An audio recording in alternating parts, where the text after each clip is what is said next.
ವೃಶ್ಚಿಕ ರಾಶಿಯವರಿಗೆ ಈ ಯುಗಾದಿ ಹೇಗಿದೆಯಪ್ಪ ಅಂದರೆ ಪ್ರಾರಂಭದಲ್ಲೇ ನಿಮಗೆ ಸ್ವಲ್ಪ ಕಹಿ ಫಲವನ್ನು ತಂದುಕೊಡುತ್ತೆ.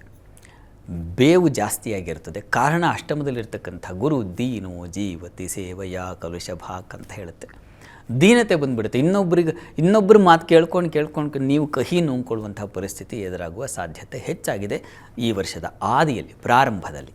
ಮತ್ತು ಆರೋಗ್ಯದಲ್ಲಿ ಏರುಪೇರಾಗ್ತಕ್ಕಂಥದ್ದು, ಅಪಮಾನಗಳನ್ನು ಎದುರಿಸ್ತಕ್ಕಂಥದ್ದು, ನೀವು ತುಂಬ ಸಮರ್ಥರೇ ಇರ್ತೀರ, ಆದರೂ ನಿಮಗೆ ಅವಕಾಶಗಳು ತಪ್ಪಿ ಹೋಗ್ತಕ್ಕಂಥದ್ದು, ಈ ರೀತಿಯ ಒಂದು ಸಾಧ್ಯತೆಯನ್ನು ಎದುರಿಸಬೇಕಾಗುತ್ತೆ. ಪಂಚಮದ ಶನಿ ಕೂಡ ಮಕ್ಕಳಲ್ಲಿ ಗಲಾಟೆ, ಘರ್ಷಣೆ, ಅಸಮಾಧಾನ ಇವುಗಳನ್ನು ತಂದುಕೊಡ್ತಾನೆ. ಹೀಗಾಗಿ ಈ ವರ್ಷದ ಆದಿ ನಿಮಗೆ ಸ್ವಲ್ಪ ಕಹಿಯಾಗಿದೆ. ಆದರೆ ಜೂನ್ವರೆಗೆ ಅಷ್ಟೇ.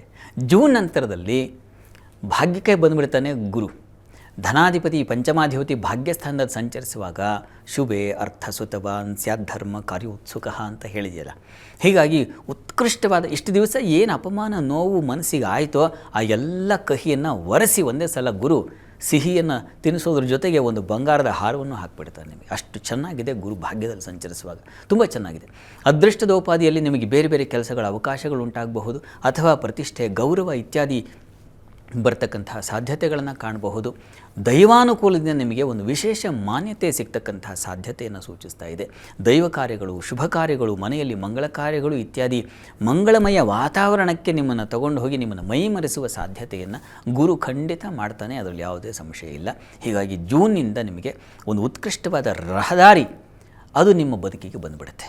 ಆನಂತರದಲ್ಲಿ ಅಕ್ಟೋಬರ್ ನಂತರ ಕರ್ಮಸ್ಥಾನದಲ್ಲಿ ಸಂಚರಿಸುವ ಗುರು ವೃತ್ತಿಯಲ್ಲಿ ವಿಶೇಷವಾದ ಮಾನ್ಯತೆ, ನಿಮ್ಮ ಸಣ್ಣ ಕೆಲಸವನ್ನು ಗುರುತಿಸಿ ಅದಕ್ಕೊಂದು ವಿಶೇಷ ಮಾನ್ಯತೆ, ಸನ್ಮಾನ ದೊರಕುವ ಹಾಗೆ ಮಾಡ್ತಕ್ಕಂಥ ಸಾಧ್ಯತೆಯನ್ನು ಗುರು ತಂದುಕೊಡ್ತಾನೆ. ಜನವರಿವರೆಗೆ ನಿಮಗೆ ವೃತ್ತಿಯಲ್ಲಿ ಯಾವುದೇ ತೊಡಕುಗಳು ಉಂಟಾಗೋದಿಲ್ಲ.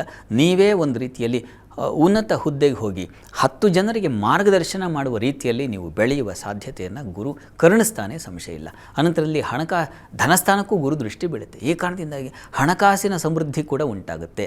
ಇರತಕ್ಕಂಥ ಹಣದ ಬ್ಯಾಂಕ್ ಬ್ಯಾಲೆನ್ಸ್ ಹಾಗೆ ರೈಸ್ ಆಗ್ತಾ ಇದ್ದರೆ ಮನಸ್ಸಿಗೆ ಯಾವ ಸಮಾಧಾನ ಸಂತೋಷ ಬರುತ್ತೋ ಆ ರೀತಿಯಲ್ಲಿ ಗುರು ಶುಭ ಫಲವನ್ನು ಖಂಡಿತ ತಂದು ಕೊಡ್ತಾನೆ. ಮಾತಿನ ಬಲ ಚೆನ್ನಾಗಿರುತ್ತೆ, ವಾಗ್ಮಿಗಳಾಗ್ತೀರಾ, ವಿದ್ಯಾರ್ಥಿಗಳಿಗೆ ತುಂಬ ಚೆನ್ನಾಗಿರುತ್ತದೆ, ಹೈಯರ್ ಸ್ಟಡೀಸ್ ಅವರಿಗೆ ತುಂಬ ಚೆನ್ನಾಗಿರುತ್ತದೆ. ಈ ರೀತಿಯಲ್ಲಿ ಹಲವು ಶುಭ ಫಲಗಳನ್ನು ಕಾಣ್ತೀರಾ, ಯಾವುದೇ ಸಂಶಯ ಇಲ್ಲ. ಸ್ವಲ್ಪ ಮಟ್ಟಿಗೆ ಗಂಟಲ ಬಾಧೆ ಬರಬಹುದು. ಡಿಸೆಂಬರ್ನಲ್ಲಿ ರಾಹುವಿನ ಸಂಚಾರ, ಕೇತು ಸಂಚಾರ ನಿಮ್ಮ ಪಾಲಿಗೆ ಸ್ವಲ್ಪ ಗಂಟಲ ಬಾಧೆ, ಕಿವಿ ಬಾಧೆಯನ್ನು ತಂದುಕೊಡಬಹುದು.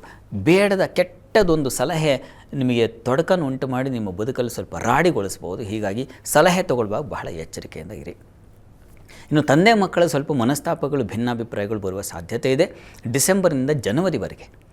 ಜನವರಿ ನಂತರ ಮತ್ತೆ ಗುರುವಿನ ಶುಭ ಫಲ ನಿಮಗೆ ಉಂಟಾಗುತ್ತೆ. ಹೀಗಾಗಿ ಮತ್ತೆ ಯುಗಾದಿವರೆಗೆ ನೀವು ಮತ್ತೆ ಬಂಗಾರದ ಫಲವನ್ನು, ಸಿಹಿ ಫಲವನ್ನು ಹೆಚ್ಚಾಗಿ ಅನುಭವಿಸ್ತೀರ. ವೃಶ್ಚಿಕ ರಾಶಿಯವರು ಪ್ರಾರಂಭದ 1-2 ತಿಂಗಳು ಅಲ್ಲಿವರೆಗೆ ನಿಮಗೆ ಕಹಿ ಇದೆ. ಜೂನ್ನಿಂದ ನಿಮಗೆ ಮತ್ತೆ ಮುಂದಿನ ಯುಗಾದಿವರೆಗೆ ನಿಮಗೆ ನಿಲ್ಲದ ಪ್ರಯಾಣ, ಶುಭ ಪ್ರಯಾಣವಾಗಿದೆ. ಹೀಗಾಗಿ ತುಂಬ ಚೆನ್ನಾಗಿದೆ, ಆತಂಕ ಬೇಡ. ಪ್ರಾರ್ಥನೆಗೆ ಸುಬ್ರಹ್ಮಣ್ಯನ ಪ್ರಾರ್ಥನೆಯನ್ನು ತಪ್ಪದೇ ಮಾಡಿ, ಸುಬ್ರಹ್ಮಣ್ಯ ಕ್ಷೇತ್ರ ದರ್ಶನ ಮಾಡಿ. ಇದು ನಿಮ್ಮ ಬದುಕಿಗೆ ಹೆಚ್ಚಿನ ಸಮಾಧಾನ ತಂದುಕೊಡುತ್ತೆ.